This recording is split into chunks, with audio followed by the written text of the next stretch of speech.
I'm Cathy. I'm Rachel. I'm Ola, and welcome to Lullaby Book Club.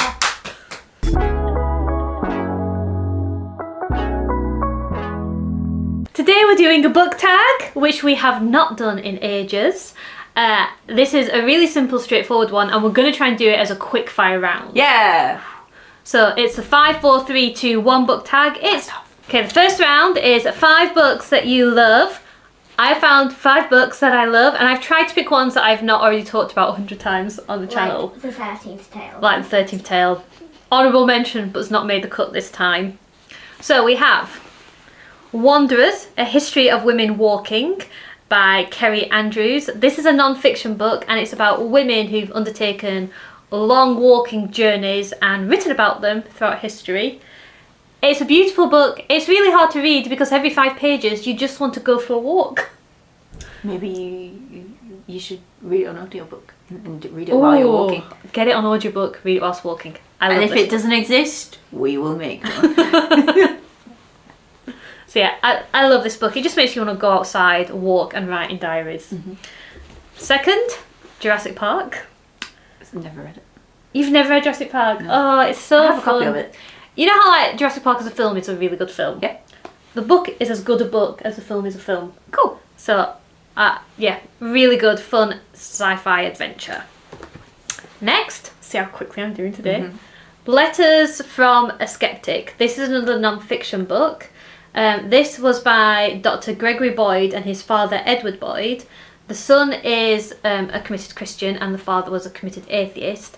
And they decide to engage in a dialogue about that together through letters. So they'd ask questions and make their points and argue them. And I really love debate.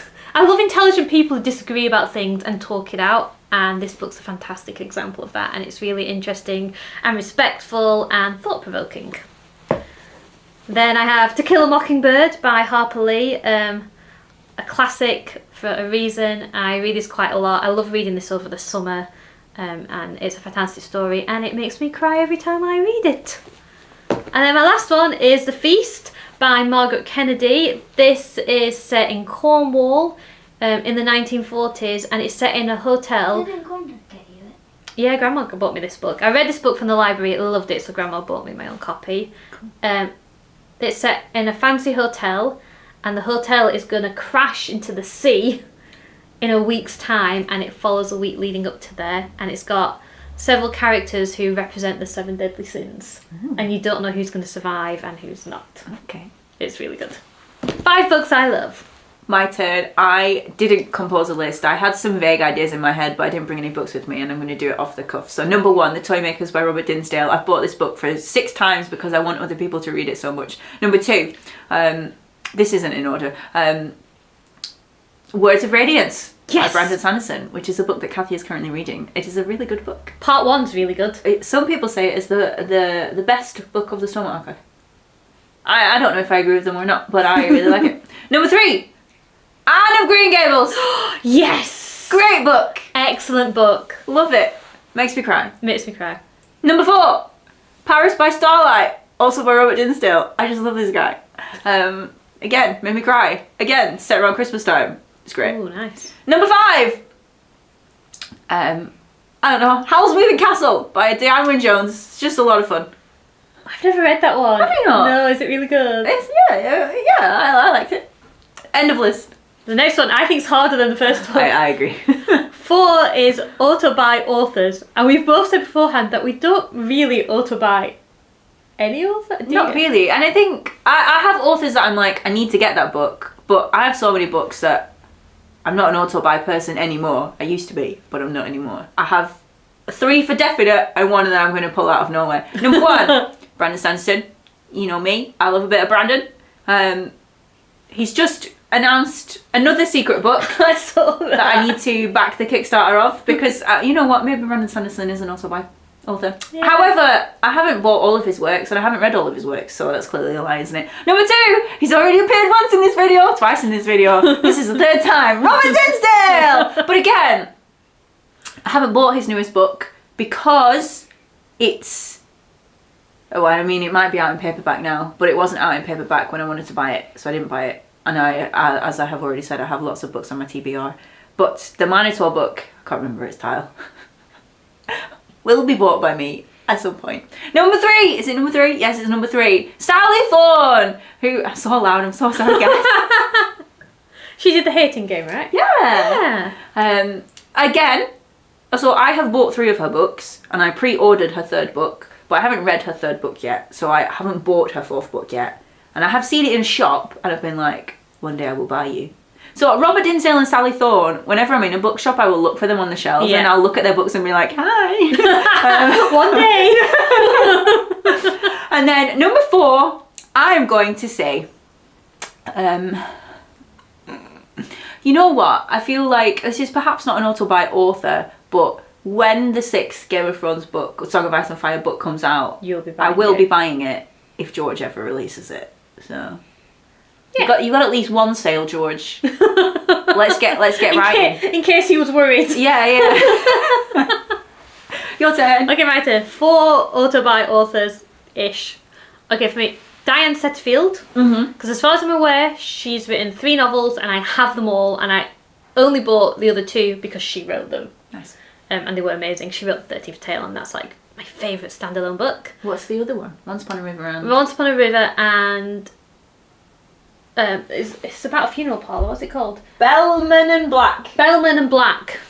There's a little Diane Setterfield section on the bookcase Yeah, next to there's. us. I can't remember the name of it, but it's about a funeral parlour, and it's really creepy. Like Sounds vibes. Yeah, like a guy sets up a funeral shop that's as extravagant and large as Selfridges. Uh-huh.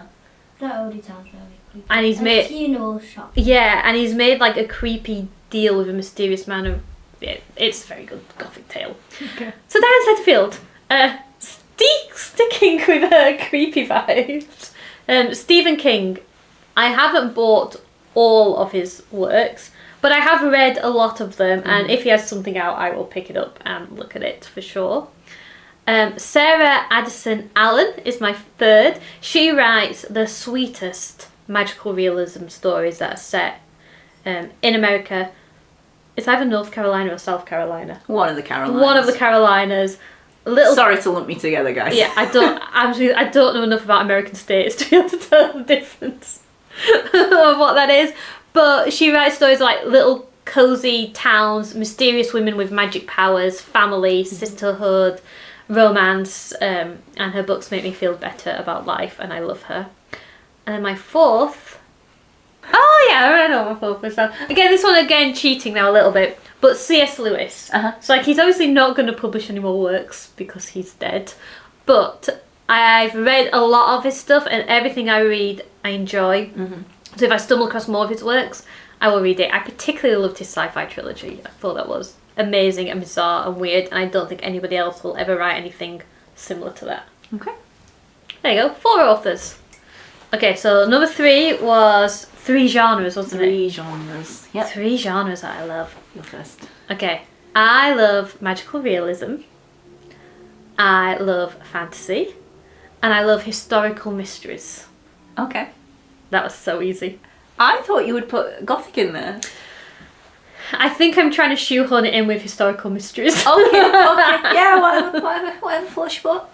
Okay, my turn. Fantasy, obvs. Love a rom-com, as long as it's well written. And then number 3, I think I would put maybe historical fiction. I have read more historical fiction than you would probably think. Not a lot, but I just think it's cool vibes. Me too. Yeah. Yeah. I enjoy a lot of historical fiction. Nice. So easy. What's number 2? Number 2, I think, was 2 places that you like to read. Yes. Love to read. I love to read in my bed. It's just cosy, isn't it? And then when the sun is shining on my patio in my garden. That's it. What about you? Exactly the same. Hey! I love reading in my bed. The most luxurious thing at all at the moment is if I wake up in the morning and can read a chapter in bed before I do anything else, because it's very rare that I get to do that. And nothing like reading in the garden on a sunny day, picnic blanket on the grass, ice cream. It's just... Ice cream? Do you not have ice cream in the garden whilst you're reading books? No, I have a glass of juice. sometimes wine. Yeah. Mainly juice. Or a cup of tea, even if it's hot. Yeah. Love a cup of tea. Oh.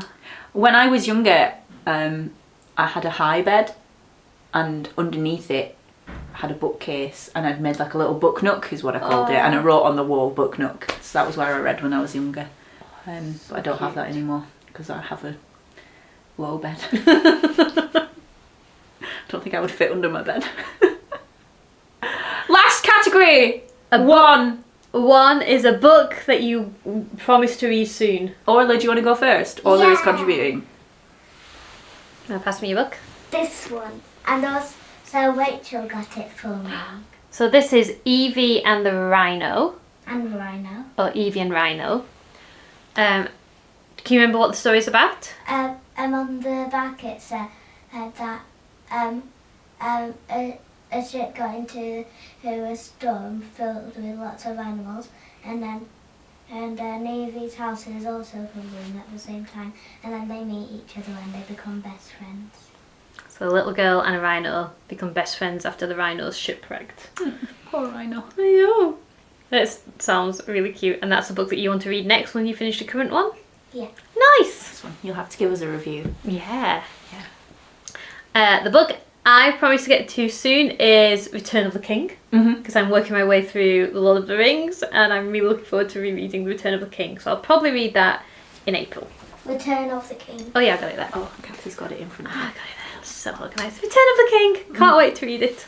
Mine is, so I forgot that there was the soon caveat on this.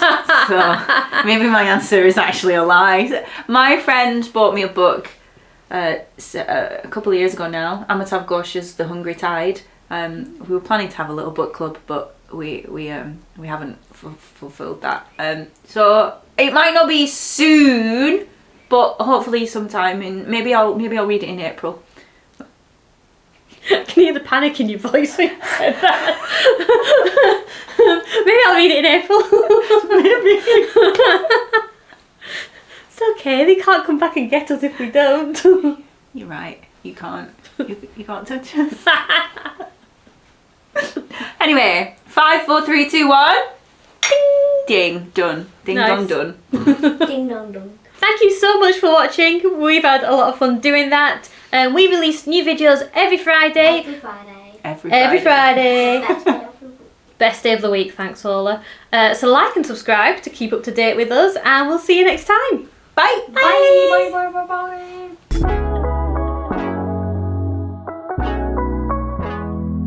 Hello. Oh, should I do hello, I'm Cathy? I don't remember.